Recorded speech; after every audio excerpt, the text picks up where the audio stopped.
no ar, Minuto da Unicidade, com o pastor Tony de Souza.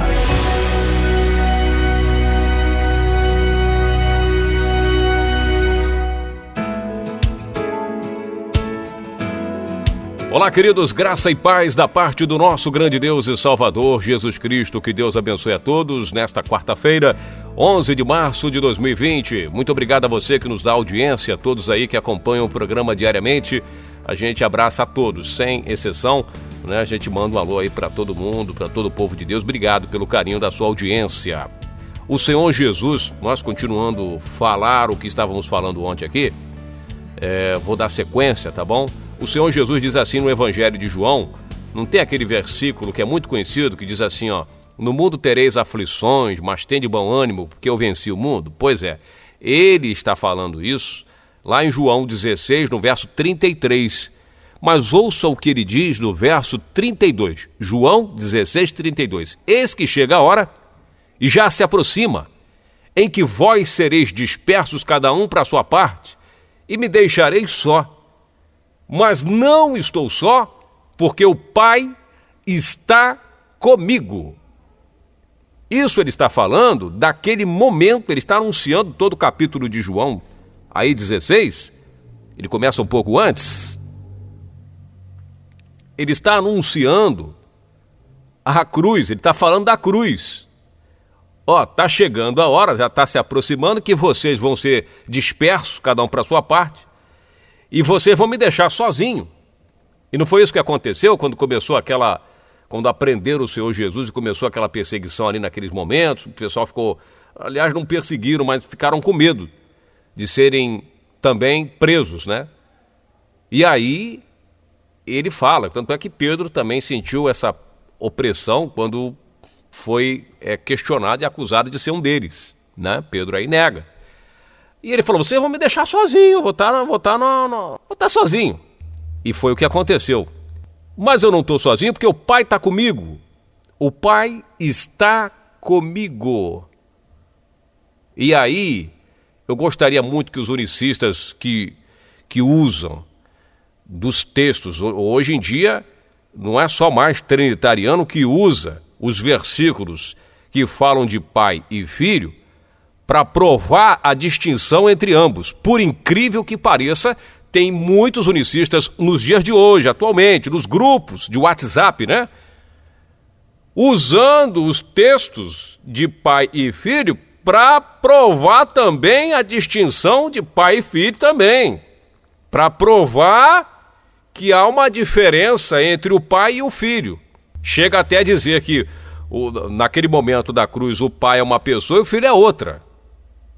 A gente tem ouvido isso aí, que não se pode associar. Deus é Deus, imensurável, intocável, não se pode ver, nada acontece com Deus, ele é soberano e ninguém pode bater na face de Deus, cuspir na sua face e ali ser torturado. Não, Deus, isso é uma blasfêmia para muitos unicistas. E a gente não pode esquecer que o Senhor Jesus, numa certa oportunidade, disse assim, olha, bem-aventurados são aqueles que não se escandalizam em mim. Porque você olhar para o Criador numa condição dessa, o Criador de todas as coisas realmente na cruz, passando pelo que ele passou, a humilhação que ele passou, mas é para ser humilhado mesmo. Os textos sagrados dizem que ele seria humilhado e achado entre os malfeitores, achado entre os salteadores. Então, por que dizem que o filho é o filho e o pai é o pai? Por causa de Mateus 27, por exemplo, verso 47, verso 46, né? Deus meu, por que me desamparaste? E perto da hora nona, Jesus exclamou em alta voz, dizendo, Eli, Eli, lama sabactani, isto é, Deus meu, por que me desamparaste? Está vendo aí? O santo, Deus é santo, não pode, ali Jesus estava cheio de pecado em cima dele. E aí o unicista, né? Os doutores em unicidade, começa a se apropriar dos argumentos dos trinitarianos.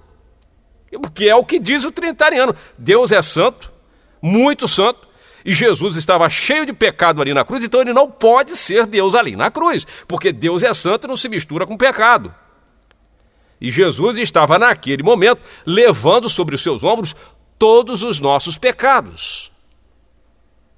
E por isso Deus teve que, se afastar, virar as costas. Aí começam os argumentos, as filosofias humanas, porque a Bíblia não diz isso. Aí Deus vira as costas para o Cristo, deixa ele para lá um período até ele dar o último suspiro, depois volta e depois ali ressuscita ele, aí tem que seguir na linha dos trinitarianos. Aí quando você pega Pedro lá em Atos falando assim, o Deus dos vossos pais ressuscitou a esse Jesus Cristo, a quem vocês mataram, aí então a gente tem que pegar aquilo ali e interpretar literalmente como os trinitarianos interpretam. Essa é que é a grande realidade. E aí o tema de Deus ressuscitou a Jesus, isso é um tema maravilhoso para a gente estudar. Porque a gente tem que estudar, a gente tem que ir a fundo, a gente tem que mergulhar, buscar a revelação do alto. A gente não pode ficar na superficialidade e dizendo o que nós achamos que o texto está querendo dizer. A gente tem que entender o que a palavra de Deus está falando. Se Deus ressuscitou Jesus, então nós precisamos de um Deus para vir aqui e ressuscitar o outro Deus que morreu, porque Jesus é Deus. O Filho é o verdadeiro Deus e a vida eterna. Se o Filho é o verdadeiro Deus e a vida eterna, o Pai é o quê? Então o Pai veio e ressuscitou o Filho, porque Pedro diz, Deus dos vossos pais ressuscitou esse Jesus a quem vocês pregaram. É para entender literalmente? Se é para entender literalmente, então nós vamos usar o texto ao pé da letra. Então você hoje tem que pregar a unicidade pura para unicista que está usando o mesmo argumento do trinitariano. Só que o Deus meu, por que me desamparaste? Quando paramos para perguntar ao próprio Cristo, peraí, Deus abandonou Jesus na cruz porque Deus desamparou o Cristo, deixou o Cristo sozinho, mas o Cristo, ele garantiu, olha, ouça bem isso, Cristo garantiu, a gente fala isso no nosso livro, ele deu palavra de que o Pai estaria com ele no momento em que ele mais precisasse. E é isso que vocês não conseguem explicar. É isso que a teologia não vai conseguir explicar de maneira nenhuma, porque isso é algo muito forte, muito profundo. É algo muito forte, algo que a mente humana não consegue entender. Peraí, o que está acontecendo com Cristo? Porque ele garante para os seus discípulos, vocês vão me abandonar, vocês vão me deixar, mas o Pai não.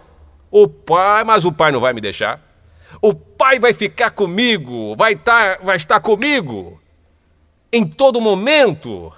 No momento em que eu vou mais precisar, o Pai vai estar comigo. Então, por que ele, na hora nona, e aí eu não sou muito bom desses cálculos aí dos relógios aí, a hora nona, me parece que é 3 da tarde, 3 horas da tarde, o Senhor lá, depois de ter passado uma pressão psicológica durante aquela madrugada, durante aquele julgamento, depois de ter sido abandonado por todos os discípulos, os apóstolos todos abandonaram. Tanto é que, se você vai ler lá nos evangelhos, quem consegue permissão de Pilatos para tirar o corpo dele e cuidar, como mandava a tradição de Israel, quem consegue cuidar do corpo de Cristo, tirar do madeiro, limpar as feridas, sabe quem é? José de Arimateia e Nicodemos, 2 homens que acompanhavam Jesus de longe, que eram seguidores assim meio que ocultos dele, foram quem cuidaram do corpo dele. Porque os do corpo, os discípulos, abandonaram ele. Deixaram, o medo foi tanto que abandonaram. Não queriam chegar perto, porque senão os soldados romanos poderiam prendê-los também. E aí José de Arimateia e Nicodemos é quem pega o corpo do Senhor e cuida. Hoje tem um monte de José de Arimateia e Nicodemos cuidando do corpo da igreja, sabe por quê? Porque os da fé têm abandonado, têm virado as costas. Mas graças a Deus, porque temos os Nicodemos e o José de Arimateia que estão cuidando do corpo de Cristo. Se é que você me entende. E quando aparece um José de Arimateia e um Nicodemo para cuidar da gente, eles são atacados também. Eu nem vou entrar nesse, né? Você está dando apoio ao irmão aí, não é para dar apoio a ele não. É para deixar o corpo de Cristo como sofrer mesmo, né? Seus hipócritas, seus maldosos, medrosos. Mas voltando aqui para o assunto, e aí o que acontece, meus queridos irmãos unicistas, meus queridos irmãos trinitarianos? Uma pergunta para vocês responderem com suas filosofias, com suas teologias. Deus abandonou Cristo na cruz?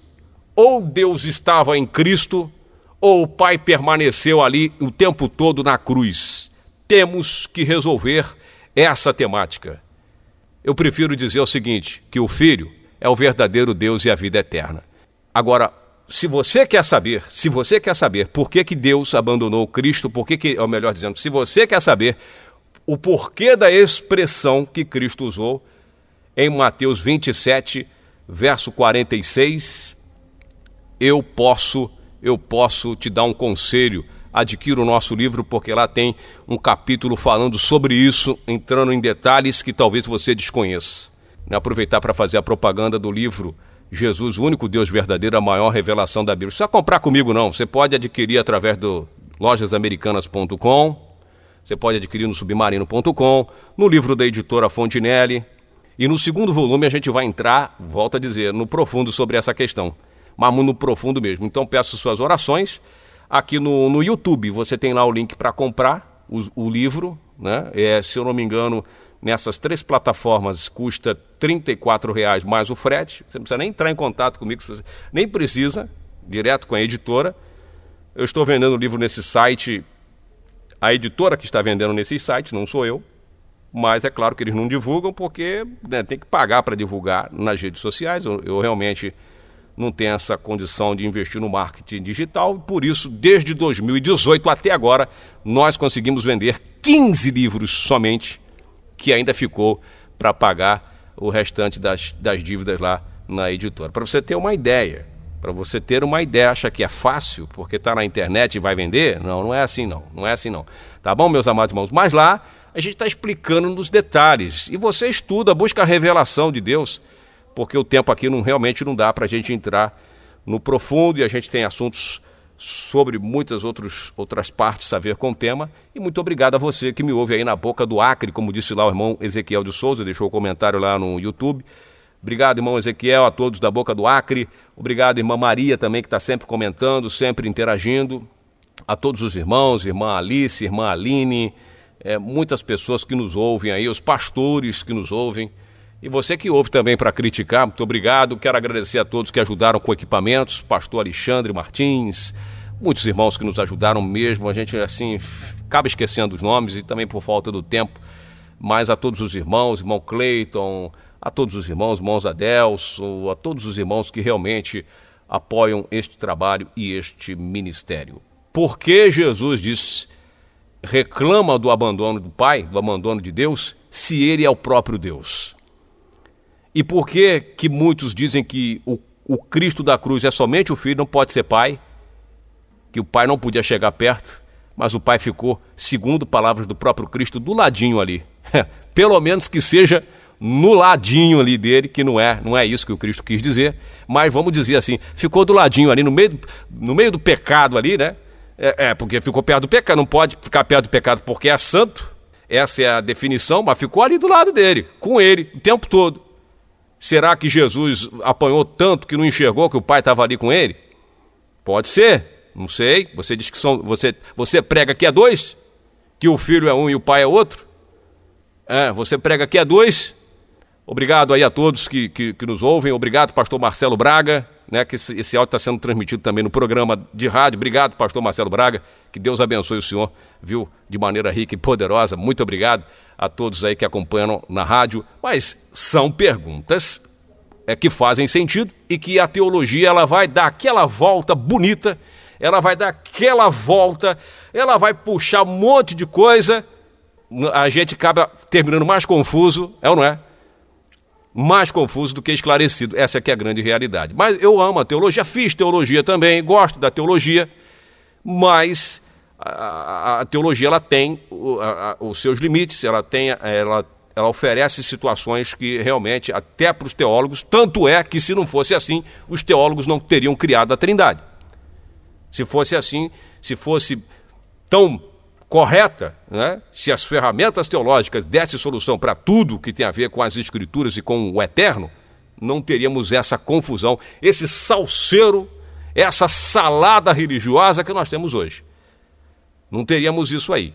Se a teologia realmente, né, fosse 100%, Assim como a filosofia, né? Que a filosofia, quando parece que vai chegar vai encontrar uma solução, opa, esquece tudo isso aí que não é nada disso que você leu aí. Volta para trás, volta tudo e é porque a verdade é outra coisa. Não é o que você achava que era verdade. Aí, para resolver essa questão da filosofia também, o Cristo entra dizendo assim, olha, eu sou a verdade. Pronto, aí eu dispenso a verdade da filosofia, os conceitos de verdade que a filosofia nos oferece e fico com a verdade que disse assim, olha, eu sou artigo definido, não tem outra. Por isso que a filosofia dá esse monte de volta para procurar a verdade, porque a verdade filosófica, ela é utopia, ela é limitada. Então chega o autor da verdade, o melhor autor da verdade, não, a própria verdade, diz assim, eu sou artigo definido, pronto. Se você buscar a verdade fora dele, nos caminhos da filosofia, você não vai encontrar, né? Porque a filosofia, quando pensa que vai, não vai. Um abraço a todos, até amanhã, em nome do Senhor Jesus. Minuto da Unicidade.